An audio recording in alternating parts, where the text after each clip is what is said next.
lo cual, más que nada, pues dice y que nos respetemos y estamos en una comunidad de código abierto. Y la sesión va a ser grabada, entonces también trataré de leer las preguntas y para que queden grabadas.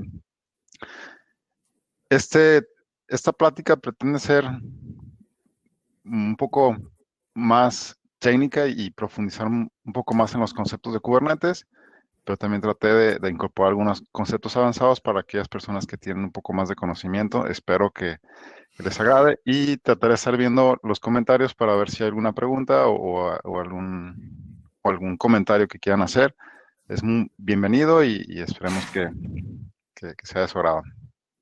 Me presento, mi nombre es Víctor Morales, soy ingeniero de software con más de 15 años. Nací y crecí, viví en Guadalajara prácticamente toda mi vida. Llevo poco realmente viviendo acá en los Estados Unidos y principalmente considero que mi perfil es como programador. Aprendí lenguajes de programación desde Visual Basic, visualbasic.net, C Sharp, Java, Python y ahora Go y bueno, Bash y Ansible, pero en general básicamente eso. Y he contribuido alrededor de varios proyectos de open source como contribuidor para OpenStack, OpenMFD, ONAP y ahora para CNCF. Este, Dejo esta liga, igual siéntanse con la libertad de contactarme, cualquier cosa. Ahí está toda mi información y todos mis datos. Ah, recuérdame, Raúl, de estar transicionando lento porque he visto que se tarda un poco en refrescar la filmina, ¿no? La agenda, aunque parece ser extensiva, básicamente terminaré con un demo. O sea, la primera parte será hablar de los componentes, la arquitectura en general de Kubernetes, cómo es que funciona. Eh, Compartiré los instaladores que en lo personal he usado. Existen muchos más, de los cuales no me siento con la autoridad de hablar de ellos. Y el punto 3, hablaré de algunos conceptos básicos y terminaremos con un demo que utilizaré una de las capacidades que tiene Kubernetes. Em, bueno, primero comencemos con qué es Kubernetes, ¿no? Kubernetes, históricamente, es un proyecto de open source que liberó Google, pero no es el proyecto que Google utiliza internamente en sus operaciones. Google internamente en sus operaciones utiliza un proyecto que se llama Born y ellos liberaron el código fuente basados en ese código. Entonces, no pensemos que Kubernetes no es lo que ellos utilizan, ¿no? Pero gracias a que compartieron esa experiencia, muchas empresas lo han adoptado desde las empresas de cloud pública como son Amazon, Microsoft, todos ofrecen este servicio de Kubernetes. ¿Pero qué es Kubernetes? Kubernetes es un orquestador de contenedores. La vez pasada vimos un poco de los contenedores y entendimos cómo funcionan, pero cuando pensamos que una aplicación es desplegada en gran escala, es necesario tener un componente que los orquestre, ¿no? Que automáticamente detecte los cambios y facilite el desarrollo de aplicaciones. Al final de cuentas, lo que nos interesa es que nuestra aplicación, que nuestro producto, pueda ser utilizado de manera más eficiente, ¿no? Entonces, Kubernetes es una herramienta que nos permite hacer ese tipo de orquestación y manejo de contenedores. La vez pasada comenté que, bueno, puede ser desplegada tanto en máquinas virtuales como en servidores físicos. Incluso vamos a ver más adelante que puede ser desplegada dentro de contenedores. Entonces, pensemos que estos recuadros verdes y azules, que son nodos, eh, pueden ser cualquiera de esas tres opciones, ¿no? Máquinas físicas, un servidor completamente en un rack conectado con muchos cables, o puede ser una máquina virtual, como la mayoría de los proveedores de la nube lo hacen, que son máquinas virtuales y se conectan entre sí, o pueden ser contenedores como lo mencioné más adelante. Entonces, bueno, pasemos primero por la parte del, del control plane. o sea, la parte que administra los contenedores. Entonces, en este traté nada más de enmarcar los componentes que considero esenciales, que realmente un Kubernetes mínimo debe tener. Incluso me tomé la libertad de agregar este perdón, am, quinto componente que es el Cloud Controller, pero es solo un componente que puede ser opcional. Entonces comenzaré con el Queue, lo que es la API. Tenemos el Queue API Server, que básicamente, sin palabras más o menos, es el que expone el acceso a la base de datos. Y bueno, esta base de datos se llama etcd.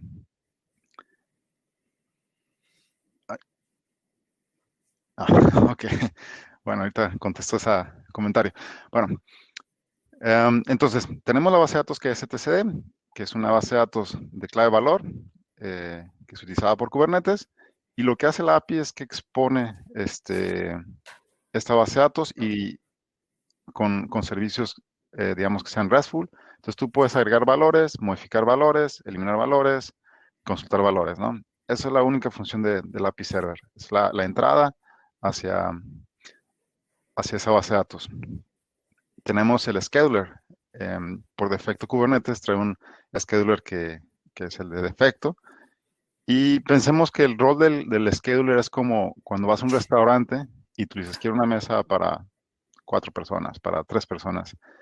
Entonces, la persona que está en el restaurante voltea y determina, ok, puedo asignarte esta mesa, espérame tantito, en fin, ese tipo de rol. Entonces, el scheduler del Kubernetes tiene ese rol, o sea, tú llegas y le dices, quiero un servidor que tenga tanta memoria, tanto CPU, y va a determinar el scheduler si dónde asignar esa petición. Entonces, eh, básicamente él decide con información que recibe y va a determinar dónde asignar ese recurso.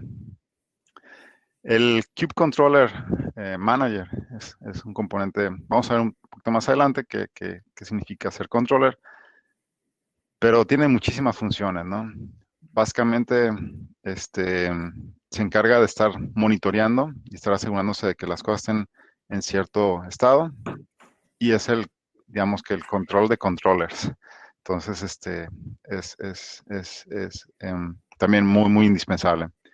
Y por último, como había mencionado, el Cloud Controller, esa es una implementación que varía de proveedor de servicios de la nube. O sea, eh, Amazon tiene su propia implementación, Microsoft tiene su propia implementación, Google tiene su propia implementación.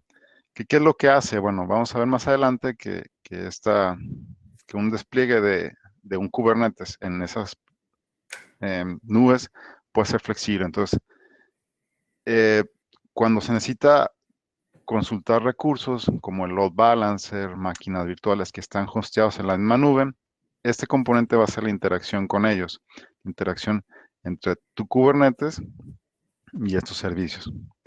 Entonces, vamos a empezar a andar con ellos. Había mencionado la API, ¿no? Tenemos ese acceso a la base de datos de Kubernetes. Y este acceso hacia la base de datos, una de las maneras más sencillas de hacerlo es a través de la línea de comandos. Para eso tenemos una, una aplicación o un binario que, que permite esa interacción, que se llama kubectl o kubecontrol, bueno, cada quien tiene su forma de pronunciarlo, y es un binario que lo tienes este, escrito en Go, lo descargas, lo pones en tu máquina local, y es el que te permite esa interacción. Puedes consultar los recursos, todo lo que esté en la base de datos que hemos visto antes, y crear nuevos recursos y hacer todo este tipo de llamadas. Y tenemos este otro componente que me parece también importante, que es Crew. Crew nos permite agregar plugins. Tú puedes desarrollar una extensión o algo, un feature que tú consideres necesario, creas el binario, lo nombras con esta nomenclatura de kubectl guión el nombre que quieras y le agregas funcionalidad kubectl. Por ejemplo, uno de los más sonados hace, creo que como ya casi 2 años, fue plugin tree que te permitía desplegar los componentes con base en esa relación entre ellos.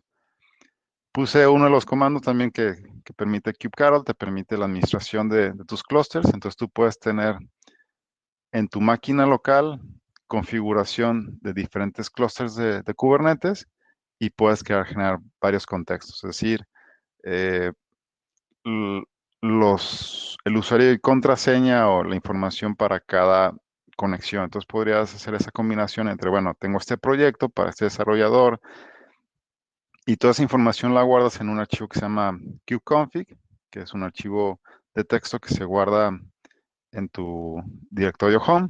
Entonces, kubectl, con base en esa información, puede conectarse al servidor de Kubernetes. ¿Sí? Bueno, hablé del controller, pero no quise, del controller manager, pero no quise ahondar un poco más en este componente porque precisamente el controller sigue un patrón se llama el controller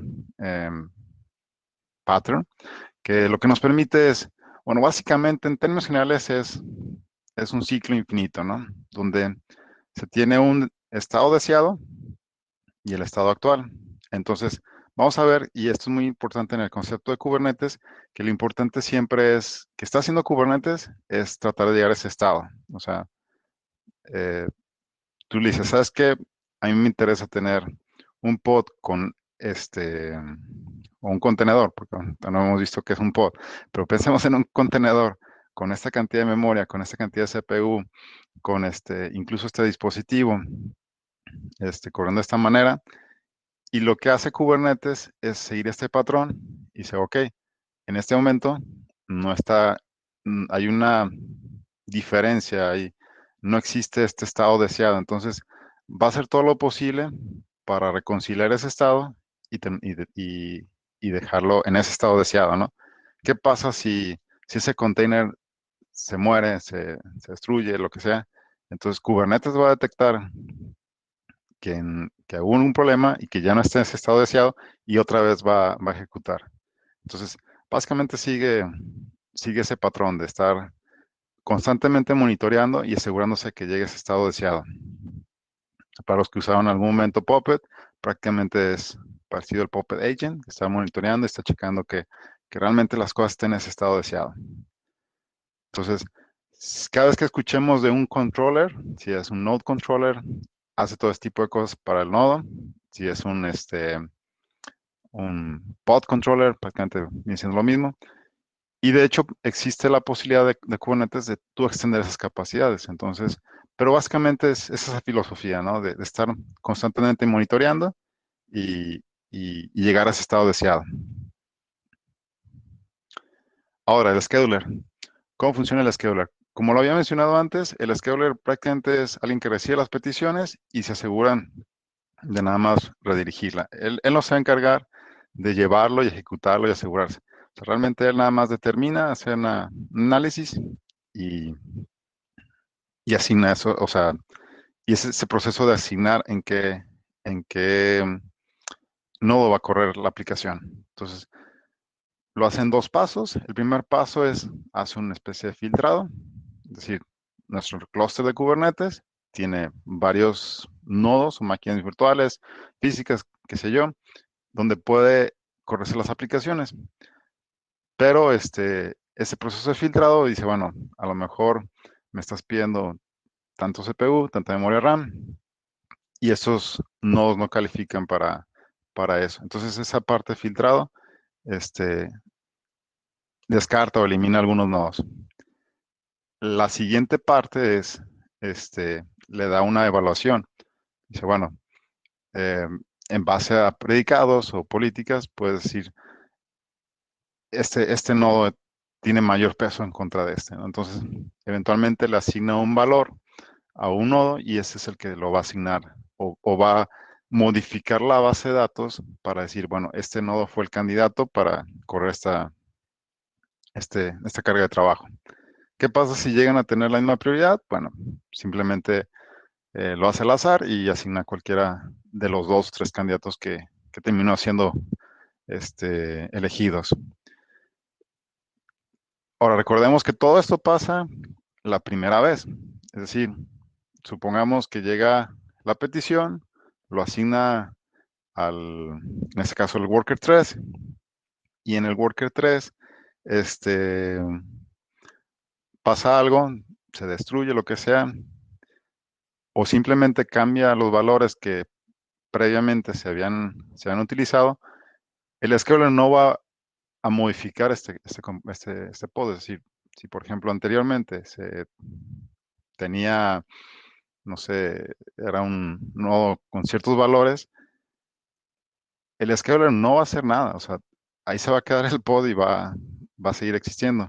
Para eso existe otro componente que se llama el de scheduler, que básicamente está monitoreando que se sigan cumpliendo las normas. Entonces, es un componente adicional, se instala, pero no es parte considerada como los componentes clave. Entonces, esperemos que quede aquí claro el proceso del scheduler. Y bueno, el scheduler es muy complejo, hay que meterse más y entender ah, muchos conceptos. Uno de los conceptos también que entra aquí en la parte es lo que son los requerimientos soft y los requerimientos hard. Es decir, hay requerimientos que dicen, bueno, yo quisiera que mi container, si no tiene esta cantidad de CPU, si tiene esta cantidad de memoria, no lo puedo correr. O sea, es definitivamente no. Y hay requerimientos que puedo decir, bueno, si tuviera disco duro de estado sólido, eh, puede ser que sería deseable tener ese, pero si no lo tiene, de todos modos puedes escoger algún nodo que tenga otra tecnología para correr. Entonces, también hay muchos de esos conceptos y meterse. Y luego puedes agregar schedulers, es decir, tú puedes crear tu propio scheduler de Kubernetes y decir que ciertas cargas corran con tu propio scheduler. Am, por ejemplo, podrías agregar políticas en base a la red, es decir, que ciertos segmentos de red los considerará como parte de las decisiones para hacer la asignación de recursos. Entonces es completamente diferente y puedes crear tu propio scheduler y es extensible. Incluso dentro del mismo scheduler puedes manipularlo y modificarlo de cierta manera que se comporte de acuerdo a tus necesidades. Entonces, el scheduler es un tema para otra plática más. Ok, ahora hablamos de los componentes del control plane. Ahora vamos a pasar donde realmente se ejecutan las aplicaciones, donde realmente están corriendo las cargas de trabajo. Entonces, otra vez, este puede ser una máquina virtual, una máquina física o un contenedor. Entonces, eh, creo que el componente principal o primordial en este nodo es Kubelet. Kubelet es el responsable de estar escuchando las nuevas peticiones. Todo aquello que el scheduler dijo, bueno, va a correr en el worker 1, worker 2. Entonces, el worker, en este caso el worker 1, va a estar monitoreando, escuchando, ok, esto me toca a mí, entonces va a cachar esa petición y la va a empezar a crear el contenedor y asignar y modificar las tablas de red en IP tables y hacer todo lo necesario para que la aplicación funcione. Entonces, Kubelet no es un bot, vamos a ver más adelante, es un servicio, es un demonio de Linux que está corriendo, está escuchando todo este tipo de cosas y hace se encarga de hacer esas peticiones. Ahora, por la parte de red, existe este componente de proxy, kubeproxy, que es el que interactúa con las tablas de ruteo y se asegura que pueda haber esa conectividad. Es decir, todos los contenedores que se van a correr en ese contenedor tienen que tener conectividad con otros contenedores en el mismo clúster de Kubernetes y eventualmente también poder hacer comunicación norte-sur y este-oeste. Entonces, kubeproxy también es de los elementos claves y necesarios, pero este componente no corre como un demonio de Linux, pues, sino corre como algo separado. Ahora, el otro componente que lo puse aquí como también, digamos que opcional, es Docker. ¿Y por qué lo pongo como como opcional, porque eh, en algún momento Kubernetes decidió modificar, o más bien dependía muchísimo de Docker, pero salió Rocket, que fue un componente propuesto por CoreOS, y con eso empezaron a abrir la posibilidad de correr otros contenedores, otras tecnologías para manejar contenedores. Eh, históricamente como que Rocket no pegó mucho y ahora está Containerd y CRY-O. Pero ¿qué voy con todo esto, no? Entonces, la tecnología que corre los contenedores tiene que nada más seguir este lineamiento del Container Runtime Interface y detrás puede ser eso. Entonces puede ser, en este caso, un CRY-O, que es un componente principalmente desarrollado por Red Hat y, y es opcional, entonces el poder utilizar Docker o no. Puede ser algo como complicado de entender, pero para correr contenedores ya no es necesario utilizar Docker. La gente, bueno, en su momento se debatió que realmente Docker estaba eh, teniendo más responsabilidades o más, abarcando más cosas de las que realmente había estado originalmente diseñado. Entonces, en este caso creo que fue un cambio bueno, ¿no? Permite más tecnologías, más diversidad y no te permite o no te ata a una sola empresa. Y bueno, por último son los add-ons, que viene siendo, puedes tener el dashboard, eh, Core DNS. Flannel es un CNI, o sea, un componente que se encarga también de la administración de red en conjunto con kube-proxy. Pero bueno, existen diferentes tecnologías. Tú puedes utilizar Calico, With, qué sé yo, Cilium. En fin, hay un montón de CNIs que te ofrecen ciertas capacidades y ciertas características y diferente performance, este, por lo cual también es muy interesante. A ver, voy a hacer un pequeño paréntesis, que creo que aquí termino la parte de los componentes. Am, Dice Carlos Manuel, yo no sé nada de Kubernetes ni Docker, pero me interesa aprender, ya que actualmente estoy aprendiendo C Sharp y Visual Basic. Creo que sí, bastante conveniente. Y si puedes desarrollar y diseñar tus aplicaciones de Visual Basic y .NET para utilizar con Kubernetes, creo que vas en buen camino. Del Nilsson Pineda, Rancher es similar a Kubernetes. Eh, sí, más o menos. Bueno, Kubernetes es la tecnología de open source. Es decir, la gente contribuye a este proyecto, hace cambios en el código fuente, pero existen muchas distribuciones. Entonces, ahorita vamos a ver con los installers. Recordemos, como cualquier proyecto de open source, caso por ejemplo Linux, existe lo que viene siendo el código fuente. Tú puedes instalar Linux sin necesidad de utilizar Ubuntu, Red Hat, SUSE, lo que sea. Pero obviamente lo que te ofrecen las distribuciones es una manera probada y integrada de todos sus componentes. Entonces, Rancher en este caso es una distribución de Kubernetes que facilita la instalación y el manejo de clusters. Entonces, Rancher tiene desde un sistema operativo que se llama Rancher OS, este, y puedes instalar, tienen sus propios instaladores y tienen una versión reducida de Kubernetes que se llama K3S, K3. Pero bueno, sí es parecido, digamos que sí es Kubernetes, más que un Kubernetes más probado, más como en soporte de esta empresa. Ok, entonces con esa parte ya cubrimos qué es Kubernetes, cómo funciona, los diferentes componentes y tenemos más o menos idea de qué es lo que necesitamos. Pero ahora vamos a entrar a la parte de, bueno, pues cómo instalo Kubernetes, ¿no? O sea, para, cómo lo llevo a cabo, ¿no?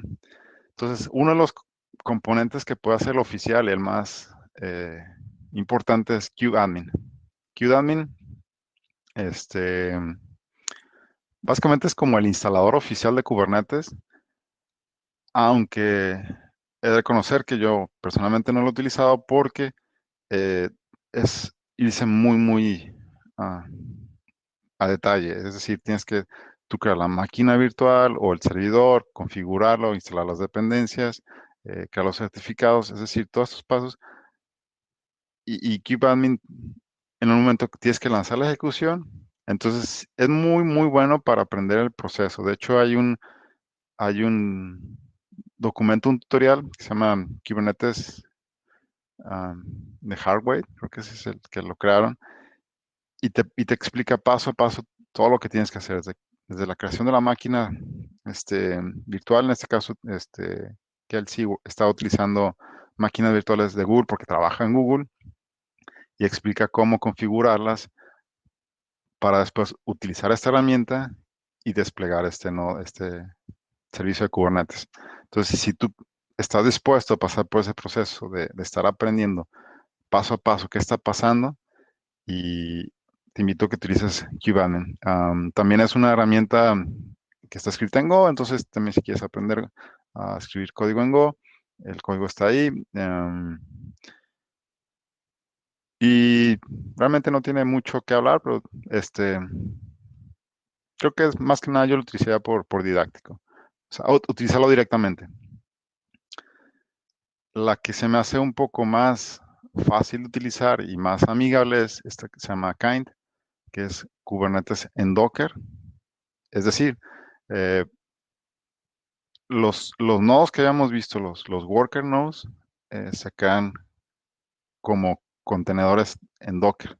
Bueno, y en Docker entre comillas, porque hicieron modificaciones y puedes utilizar, además de Docker, puedes utilizar Podman, que es una tecnología como reemplazo de Docker.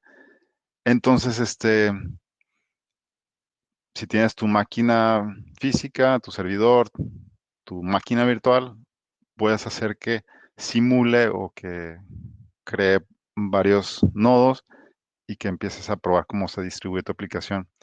La vez pasada utilicé esta misma herramienta para hacer el clúster de Kubernetes y se fijan aquí, lo que definí es un control plane, o sea, nada más un nodo de control plane y tres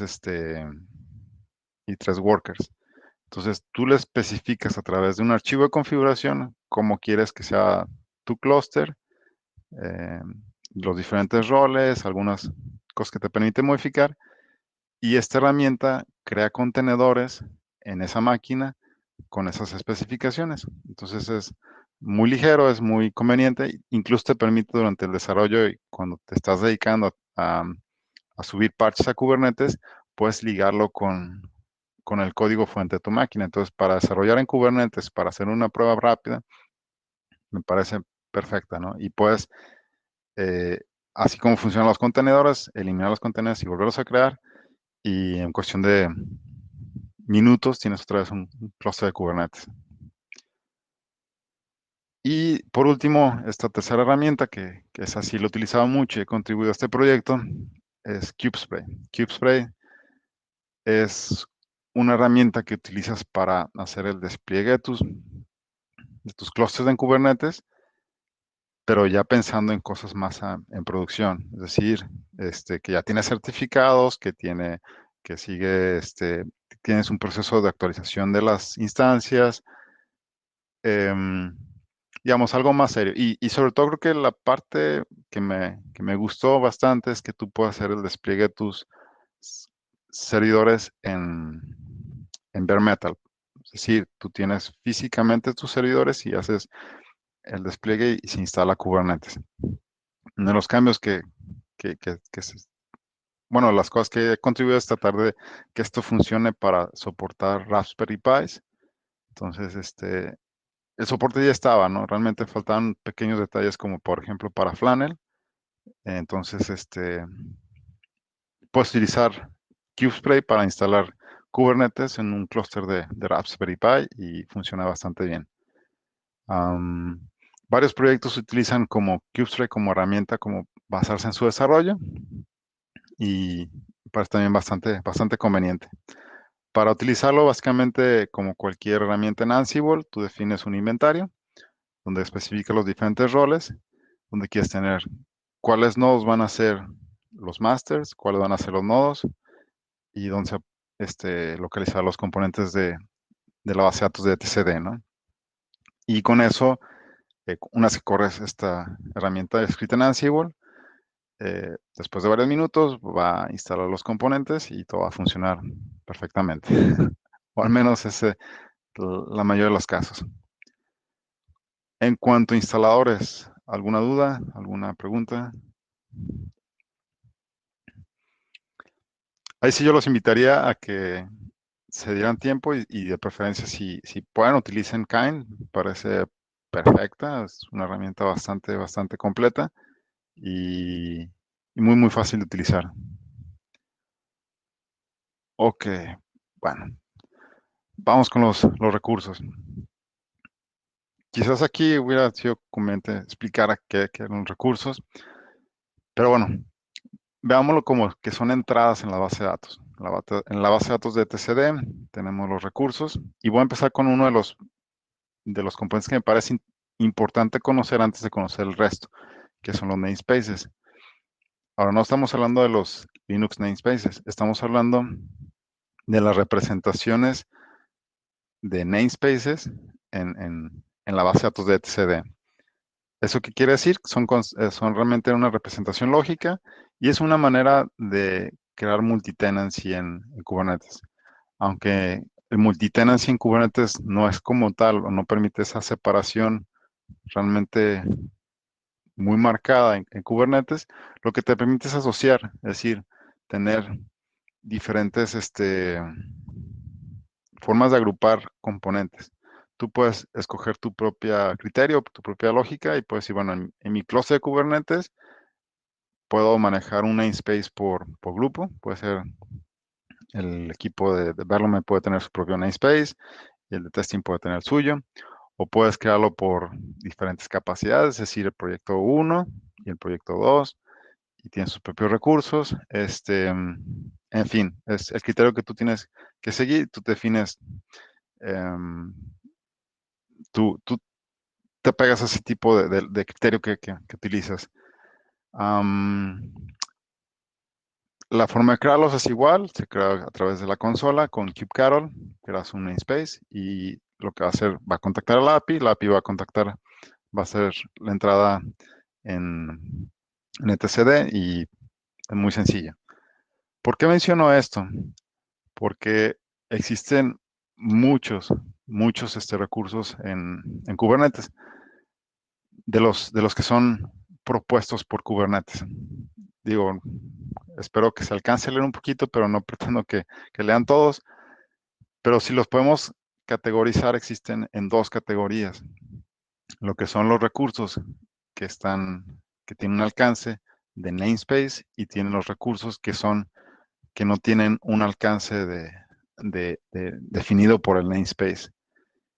Y lo que te permite incluso la API de Kubernetes es que tú puedas definir más recursos. Es decir, que si tú decides crear tu propio recurso, tú especificas ese nuevo recurso, cómo va el alcance que va a tener, cómo se va a comportar, y te permite extender la API y crear nuevas cosas. Entonces, para dar un ejemplo de las cosas más sencillas de los recursos, pensemos en los recursos primero, en los que tienen alcance de nivel cluster, es decir, que no están limitados por un namespace, que se aplican a varios. La vez pasada platicamos del ingress. Las reglas del ingress, no tienes que especificar en Kubernetes a qué namespace va a estar aplicado. Es decir, este recurso se aplica en todo el clúster y, y tiene ese alcance. Entonces, el ingress lo vimos la vez pasada. Básicamente define las reglas o el ruteo que va a existir en los requests de un cliente externo y cómo se va ese request a direccionar el pod correcto a través de utilizar servicios y pods y otras cosas. Entonces, esto se define a nivel clúster, no tiene un alcance limitado hacia un namespace en particular. Existen muchos más, hace rato les mostré que existen una serie de muchos recursos que se aplican. Pueden ser desde eh, cuentas, roles, en fin. Ahora vamos a entrar así brevemente a lo que son los recursos a nivel de namespace, es decir, que están limitados por un namespace. Entonces, para esos tenemos, el primer y más importante es un pod. ¿Pero qué es un pod? Bueno, en el argot de Kubernetes, un pod es un conjunto de contenedores. Creo que ya lo había mencionado antes. em, no sé si en la marina o lo que sea, un conjunto de ballenas creo que se llama un pod y creo que es lo que he escuchado. Entonces, si pensamos que un pod puede tener uno o muchos contenedores, este, pues, y un contenedor generalmente se asocia con Docker, que el logotipo es una ballena, entonces pues, creo que por ahí va el asunto. Entonces, un pod es una forma lógica de agrupar, asociar estos contenedores y, bueno, lo que es Kubernetes le va a asignar una IP por cada pod. Tú puedes definir los volúmenes que tiene ese pod, puedes agregar varios pods, puedes agregar varios contenedores a ese mismo pod y existen más cosas, como por ejemplo, dentro de la definición de un pod, cuáles son los pods, los contenedores que te van a inicializar la aplicación y asignar unas cosas. Incluso la vida de cómo se crea este pod tiene muchos pasos, desde que se corre un contenedor que, que inicialmente su función es nada más para iniciar unas partes, en fin. Am, algo más que decir, pods. Bueno, es la unidad básica de Kubernetes, entonces todo en Kubernetes casi siempre se resuelve a través de los pods. Y bueno, eso es pod. Ahora, otro componente muy importante de alcance nada más de namespaces son los servicios y con ello también las etiquetas. Un servicio, lo habíamos visto también la vez pasada, es básicamente como un load balancing que está haciendo, distribuyendo la carga. Entonces, también es una entrada en la base de datos que modifica lo que venía haciendo el componente kube-proxy. Entonces, cuando llega un request de fuera, como kube-proxy modificó las reglas de ruteo, ya sea IP, con IP tables, entonces va a modificar y va a decir, bueno, este request va a llegar a, a este pod o este contenedor. Entonces, la respuesta va a ir a esto. Entonces, hay ciertas normas que sigue Kubernetes para la parte de redes, pero básicamente un servicio lo vamos a ver como eso, como es el balanceador de carga de Kubernetes. Y la parte de labels, igual, son entradas en la base de datos. Es una forma de agrupar, etiquetar los pods o cualquier servicio, deployments, lo que sea, cualquier objeto en Kubernetes se le puede agregar labels, lo cual permite hacer consultas y agrupar los componentes en distintos grupos. Entonces, es algo muy poderoso, muy flexible. Y las etiquetas tú puedes crear tipo de etiquetas, o sea, es cualquier clave, cualquier valor que tú le quieras dar, tú los quedas, no hay límites. Obviamente sí hay un límite de la nomenclatura y cierta cantidad de caracteres, pero en general es muy flexible. Entonces, si tú consideras que puedes utilizar app o puedes utilizar stage o lo que tú quieras, es completamente opcional. Deployment y replica sets que vienen casi junto con pegado, también son componentes lógicos de alcance de namespace que, que permite asegurarse que el número de pods sea el deseado. Recordemos que tenemos este patrón de controllers. Entonces tú dices, bueno, yo quiero que existan tres réplicas que inician tres instancias de pods. Entonces un réplica set, que a su vez un deployment lo engloba, va a asegurarse que siempre existen esos tres pods. Que si alguno se cae, bueno, va a levantar en otro lugar y va a asegurarse que siempre estén corriendo esa cantidad de réplicas deseadas. Entonces, igual aplica lo mismo de, de las etiquetas, entonces permite ese tipo de funcionamiento. Y así en breve, digo, son, son los componentes que considero que son básicos para un manejo de Kubernetes. Mostré la lista anterior, vimos que existen muchísimos componentes más, cada uno es especializado, existen reglas para manejar las políticas de red, crear los roles de usuarios, cuentas, en fin, existen también otros que se llaman daemon set que te permite eh, desplegar en todos los workers, tener un pod. Pero bueno, ya se van profundizando y cada uno tiene su especificación. Bueno, para este demo, lo que voy a utilizar como parte del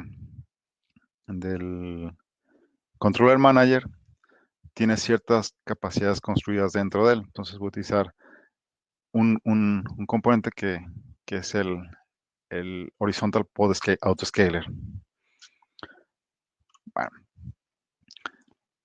la vez pasada vimos que una de las cosas que estamos intentando, el problema que tratamos de llegar es, híjole, creo que aquí lo puse muy pequeño, pero fue el único lugar que me permitió. Se fijan en la parte inferior aquí en la gráfica, tenemos la demanda de los usuarios. Los usuarios de repente tienen comportamientos impredecibles, entonces pensemos en un carrito de compras, una aplicación de un carrito de compras.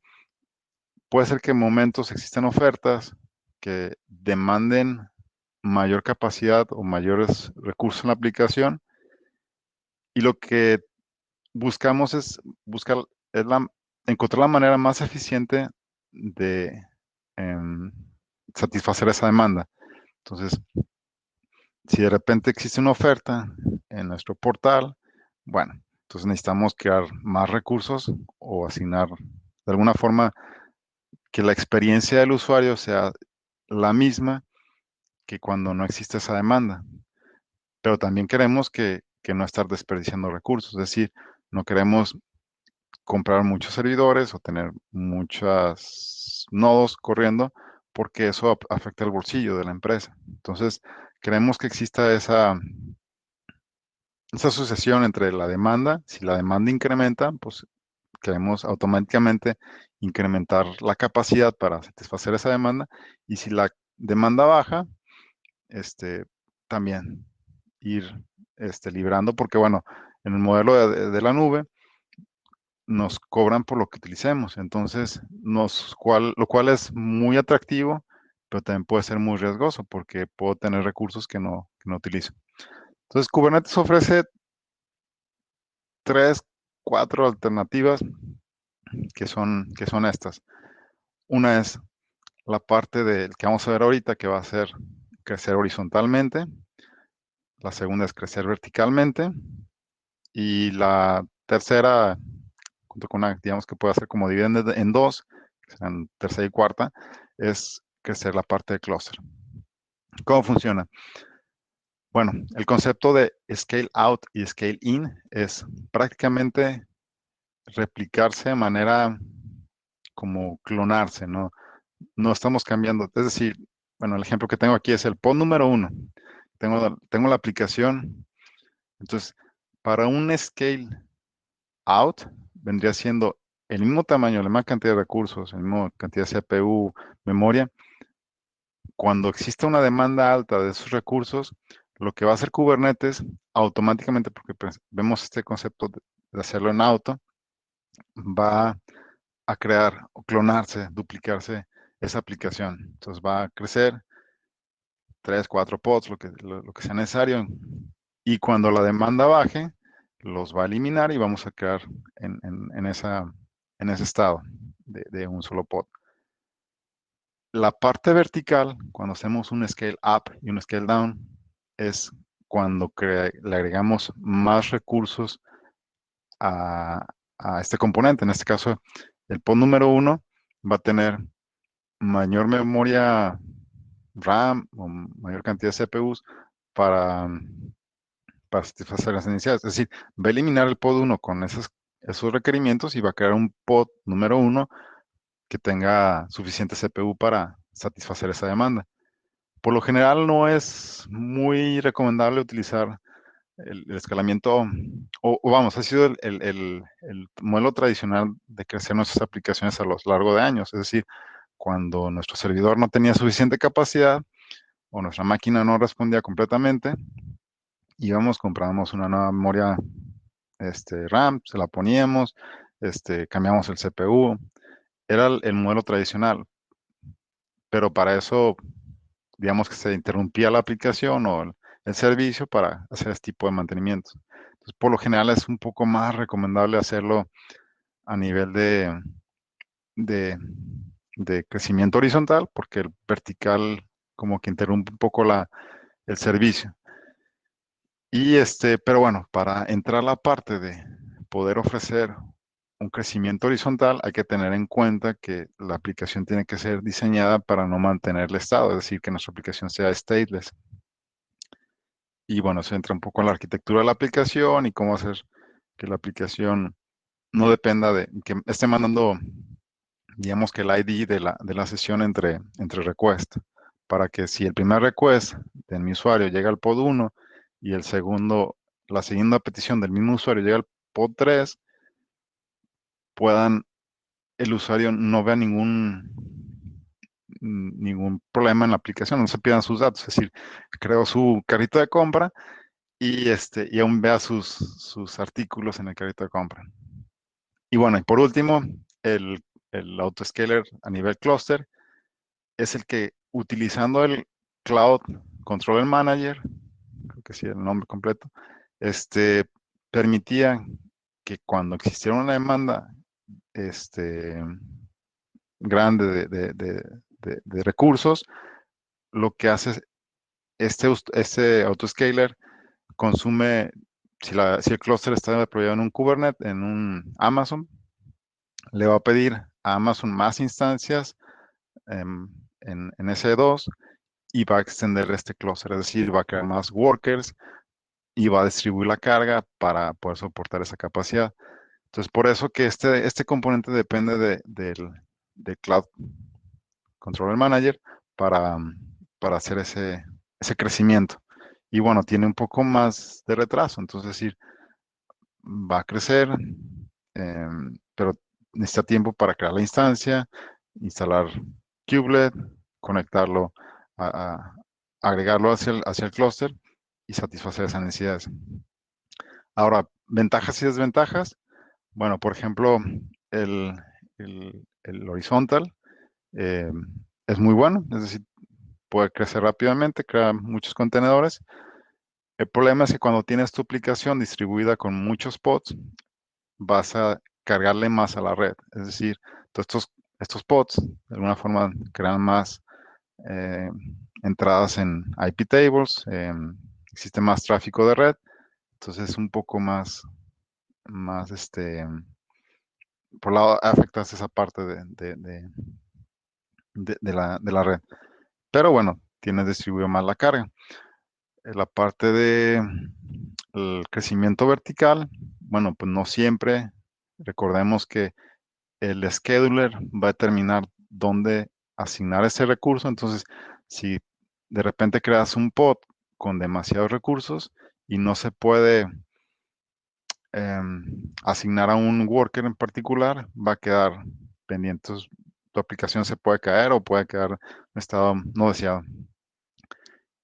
Y el clúster, si le das rienda suelta a, al, al autoscaler, puede ser que cree muchas instancias y todas esas instancias te va a cobrar, en este caso, el proveedor de nube pública y te va a hacer, te va a llegar tu factura bastante interesante. Entonces, creo que aquí es el dilema, es el analizar la aplicación, cómo se comporta y hacer muchos ajustes.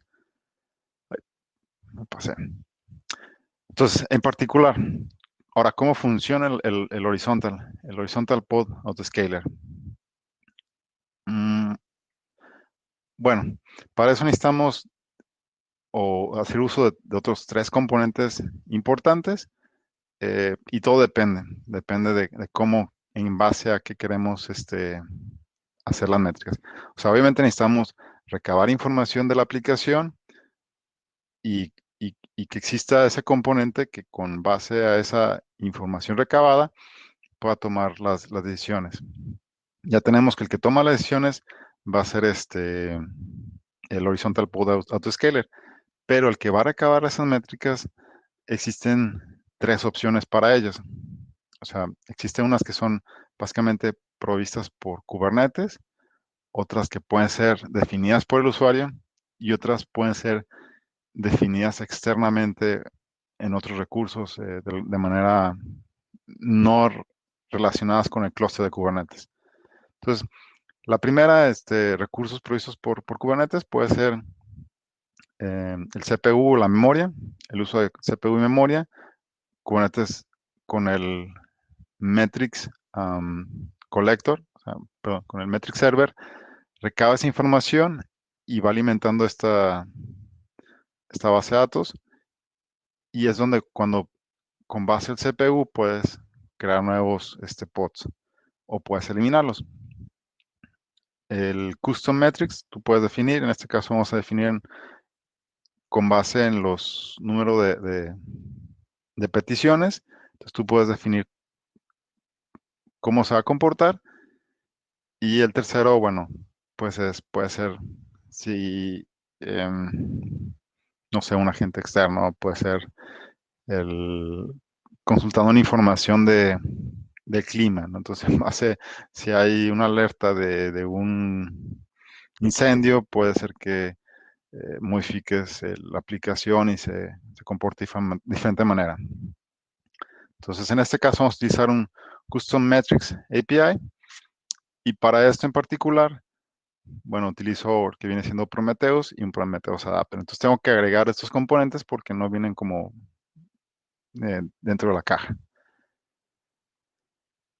La aplicación es muy similar a la que utilizamos la sesión pasada. Hice algunos cambios. Obviamente la aplicación tenemos que decirle a Prometheus, que Prometheus es el que va a recabar esa información, eh, qué es lo que vamos a exponerle. Del lado izquierdo tengo el código fuente de la aplicación, donde es un código en Go. Explico, declaro una nueva variable que es una variable provista por el framework de Prometheus. Básicamente es el contador que voy a tener. Esta función, que también es código de Go, lo único que voy a hacer es que voy a estar incrementando. Aquí tengo la variable que está cada vez que se hace una petición, voy a estar incrementando este contador y este contador lo voy a exponer hacia Prometheus por la ruta de diagonal metrics. Es decir, cada vez que hay un request, este, va a estar incrementando y esa información va a estar ahí. Entonces, eso es mi aplicación. De hecho, mi aplicación se llama CPU Stats, ¿no? Que provee estadísticas del CPU. Entonces, tenemos a Prometheus que está constantemente checando o sea, mandándole un query a esta aplicación, recibiendo esa información y la está almacenando en su base de datos. Existe una asociación entre un mismo componente de Prometheus con otro que se llama Prometheus Adapter, que va a ser el agregador, es decir, va a agregar esa cantidad de requests y las va a agrupar y va aquí tengo el query que hace la agregación. Entonces, cada cierto tiempo va a estar, en este caso va a agarrar un ciclo de 30 segundos y va a decir, en esos 30 segundos, dame el número de request. Entonces, aquí voy a estar constantemente checando cuál ha sido, y creo que la siguiente, bueno, y bueno, el autoscaler voy a definir cuáles son la lógica para incrementar, cómo se va a comportar, ok. Ya tengo cuántos requests están pasando cada cierto tiempo, entonces el autoscaler va a definir la política de cómo va a crecer esa aplicación. Entonces aquí está. Aquí el autoscaler es esta parte de aquí.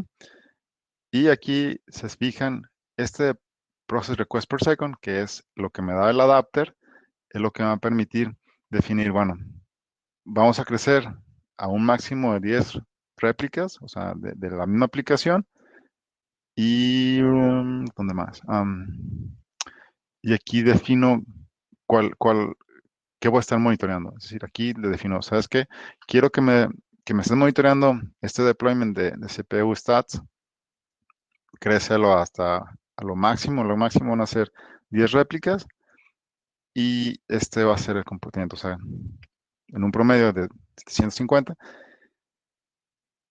Bueno, y aquí agregué un poco la parte de la configuración del clúster para decir, bueno, este, cuando dejes de utilizar esa parte, espérate 15 segundos y checa si ya no están la misma cantidad de requests. Entonces vas a bajar, vas a eliminar los recursos.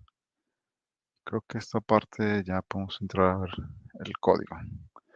Bueno, entonces creo que queda aquí. Para terminar. Ok, entonces aquí tengo la aplicación. Estoy monitoreando con Watch cada 2 segundos. Estoy checando la aplicación. Tengo un simulador de red que básicamente es un componente, es un cron job que está corriendo y lo que hace es una aplicación que simula tráfico. Genera, ah, no tengo bien los datos, creo que eran 250 usuarios virtuales. Entonces corre la aplicación, el simulador empieza a generar tráfico. Prometheus detecta ese crecimiento, crea nuevos um, pods instantáneamente para, digamos que, satisfacer esa carga. Cuando termina la ejecución, pasan 15 segundos, un periodo, determina que esa carga ya no fue necesaria y empieza a eliminar los pods que no sean necesarios. Entonces vuelve al estado de una sola réplica. Y como eso lo tengo, bueno, cada 2 minutos vuelve a correr este simulador de tráfico, genera esa cantidad de usuarios y y vuelve a crecer la aplicación. Entonces, creo que con eso podemos entrar a la parte de preguntas y respuestas. Y podemos ver que está corriendo. Sí se alcanza a ver la consola, ¿no?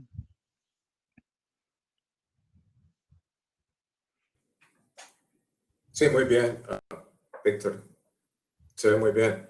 Si Ok. ustedes hacen algunas preguntas, una de las cosas que les quiero compartir es de que vamos a rifar 3 gift cards para comprar un libro. El nombre del libro lo voy a compartir en un momento. Se llama Working in Public: The Making and Maintenance of Open Source Software. Ahorita les comparto, cuando termine Víctor, les comparto el título. Pero lo que hagan preguntas, ya tenemos 2, pero necesitamos una más. Vamos a dar 3 gift cards.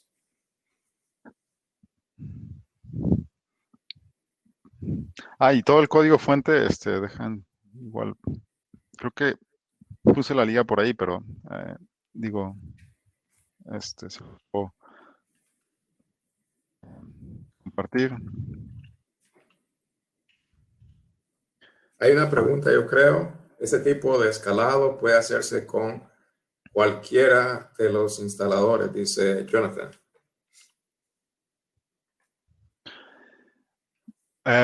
Sí, sí. Este en particular yo lo hice con Kind, o sea, estoy corriendo una máquina virtual en mi computadora.